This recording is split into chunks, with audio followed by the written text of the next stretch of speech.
لبارەی سوورەتێ لە عەسرەوە مەسەڵەن ئیمام شافعی دەفەرمێ ئەگەر خودای گەورە تەنها سوورەتێ دابەزاندبا لەبە موسڵمانان کیفایەت بوو.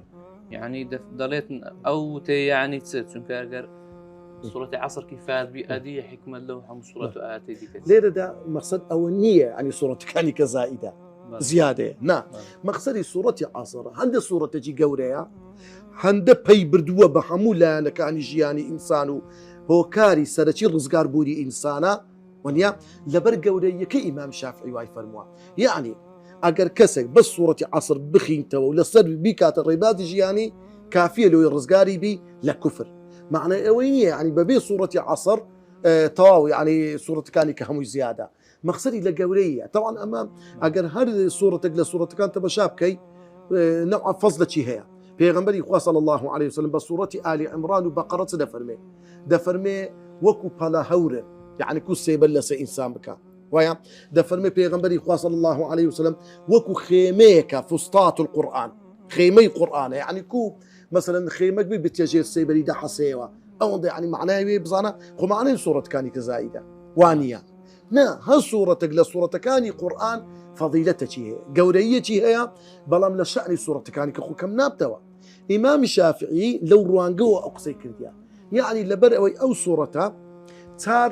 بنەمای زۆر سەرەکی تێدایە کە بنەمای ڕزگاربوونی ئینسانە لە کوفر و شرک بەرەو ئیمان ئەو چار پەیامەش هەموو قورئان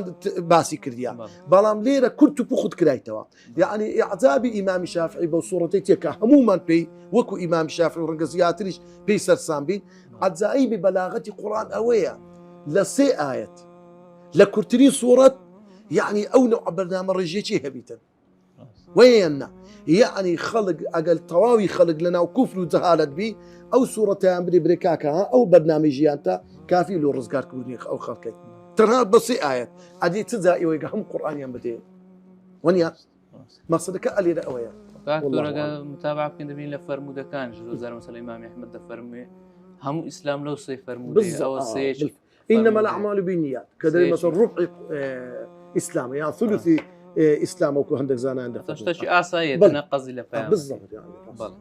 هلا كل دواري خوش مان واحد بيني كسر قصة شي زور سر سورينا دكا يك ساعات قصيدك بلام يك مقطعي وردك رنزارو إذا كان مع الشيء وإذا كان ونيارو وضع يعني بالضبط أوي أو زت مشاهدك لكن تو أو تصندقي لكن هي كش تشكي لكن إمام الشافعي معجب بو صورتي برو إمامي تكبخينا وزانانك لس صورتك مثلا صورة إخلاص صورة فلق وهي صورة كاني تر كتمشاهدك كوات اللي هي مثلا كان لي رأي إمام الشافعي الرأي والله